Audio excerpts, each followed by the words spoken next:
On the morning of June 26, 2015, in Nizhny Novgorod, Russia, an argument began between Oleg Belov and his wife over their son's haircut, which Belov said resembled a parrot. Over the next 10 minutes, a scene of true horror unfolded within their home. Despite neighbours hearing screams for help from the family, no one intervened. This was, sadly, a common occurrence in this household. A week later, the police broke into the apartment and made a truly gruesome discovery. The dismembered remains of 7 family members, meticulously wrapped in 19 plastic bags. Unsurprisingly, Belov was nowhere to be found, and an intensive manhunt began. But before officers could catch him, Belov would go on to brutally kill again. This case is truly shocking. When a father does this to his own family, it brings the assailant more hate than a typical murder. And quite understandably, just look at Chris Watts or Chris Benoit for example. But these murders, in this case, just take it to a whole new level in my opinion. But before we dive in, I want to let you know about my second channel called Grim Tales, where I am covering true stories that are shocking but not murderous. I think if you find this content interesting, then you should see what's over there. Link to the channel is in the comments. And if you find this video interesting, then please drop it a like and leave a comment below. Last thing, please find me over on Instagram as well. Thank you. This video is created solely for educational and documentary purposes. Oleg Belov, born on November 20th, 1963, enjoyed a seemingly ordinary upbringing and shown early academic prowess, particularly excelling in physics and mathematics. His talents garnered national recognition, bringing pride to his supportive parents, who had high hopes for his future. He was easily accepted into a prestigious university. Belov appeared destined for success. However, cracks began to appear in his life during his university years. Following a vivid dream involving a UFO sighting, Belov quickly abandoned his studies, announcing his newfound dedication to constructing this spacecraft he believed he had seen. This began a significant shift in his ambitions and the path his life would take. In 1992, Belov was baptized in the Seventh-day Adventist Church, but his time there was short-lived, as he was expelled for adultery. According to a senior church member, Alexander Zimin, he had left his wife for another woman. He said, and quote, "I remember him well. At first, all was good. He studied the Bible, took part in the life of the church. Then he met some girlfriend in Nizhny Novgorod, went to her, and lived in sin. He was thrown out of the church because he violated the 7th commandment, forbidding adultery. Following this chaotic period, he met Julia Zetseva, a 24-year-old from a small town called Kovrov. Despite their age gap, Belov being 44, they married and soon after welcomed their first child together. Their relationship had been dangerously toxic since 2010, with Julia living in constant fear for her life and the safety of her family. Belov routinely subjected them to brutal physical abuse. When Julia bravely brought up the topic of divorce, Belov flew into a rage, attacking her with the blunt end of an axe. He claimed he didn't intend to kill her, but rather to intimidate her, and tragically, this tactic worked. Julia, beaten into submission, felt compelled to stay with him out of sheer terror. After the vicious assault, she was hospitalized, but legal action against Belov wasn't taken due to his diagnosed schizophrenia, which was attributed to causing the episode. Reflecting on Belov's character, Julia's mother later described him as a, and quote, moral freak. She said, "From the very beginning, as soon as I met him, as soon as my daughter introduced me, I was ashamed to even walk down the street with him." The abuse continued over the years, despite Julia reporting numerous incidents to the police. In 2013, their family was classified as at risk, indicating the potential threat to their siblings' well-being if conditions did not improve.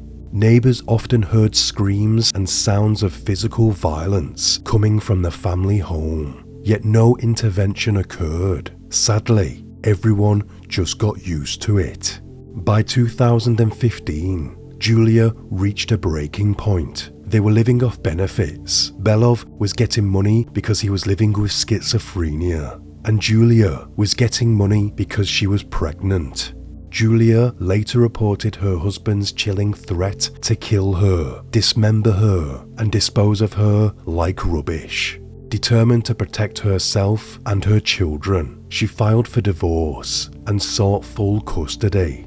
When Belov learned of Julia's plans to leave, he reacted with, as expected, violence, threatening to cut one of the siblings' heads off. Despite these harrowing threats, Julia pressed on, with a court date set for June 27th, 2015. Tragically, on June 26th, the day before the court date, a catastrophic and violent incident would end all hope for the family.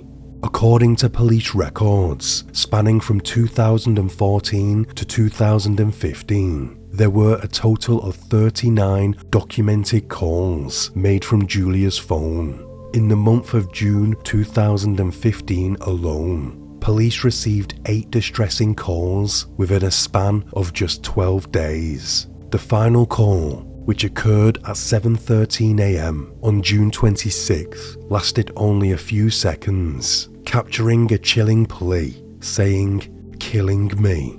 This desperate cry for help continued. In court, Belov described what happened. He said, and quote, "Julia had cut their son Fyodor's hair in a foolish style. She cut him like a parrot. I asked her, 'Are you kidding or what?' I tried to grab the hair clipper and a fight broke out. I hit her twice in the jaw. She ran into the hallway and started knocking on the neighbors' doors. She screamed. I have never heard her scream so loud. I was very scared. I was scared that they would now definitely take the siblings away. I took her hand and quietly brought her home. Julia told me not to touch her. She said she would call the police. I felt anger and realized that I would kill her or lose the siblings. I took my hunting knife and approached her from behind. I stabbed her with a knife in her right side."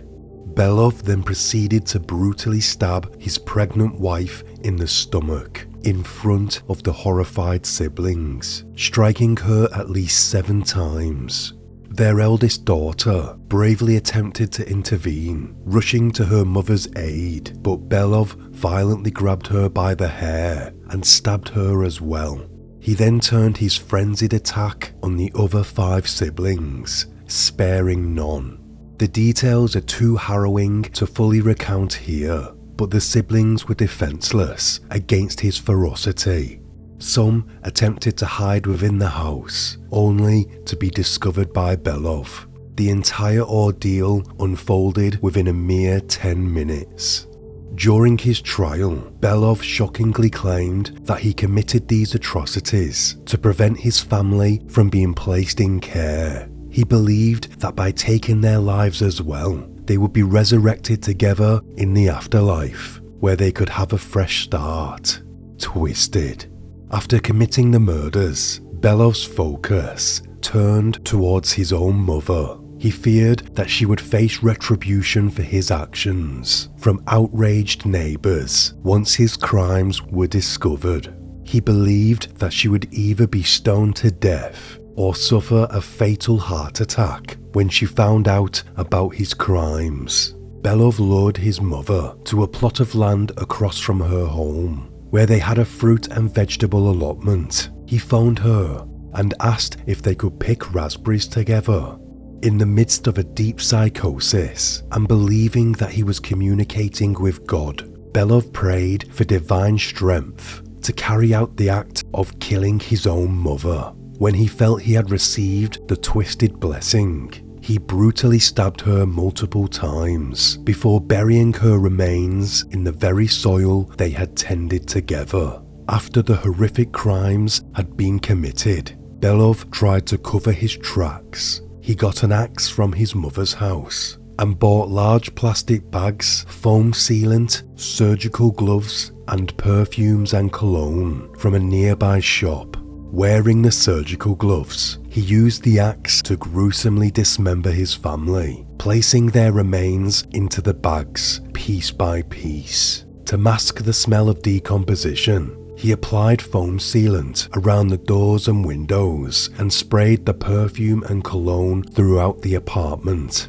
Attempting to not arouse suspicion, Belov visited his neighbor and told them that Julia and the siblings had gone to a nearby village for a break. He then gave them a basket of raspberries that he had picked with his mother as an apology for the conflict they heard. He carried this on by telling Julia's mother, Valentina Zetseva, and he even went to the siblings' school, telling them that they were away at the village. He tried to maintain a facade of his normal life by picking up the siblings' milk that he paid for with vouchers to avoid raising suspicion.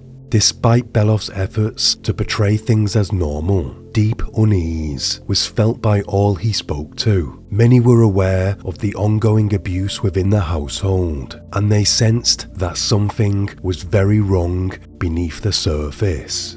One of the neighbours later told reporters that Belov was a cagey and silent man. They said all of them were afraid of him. The siblings were very afraid of their father, so they did everything what Oleg said. They had also reported seeing him leaving the apartment with large bags in the dead of the night. It was after a week of not hearing from her daughter that Valentina informed the police that something may be wrong.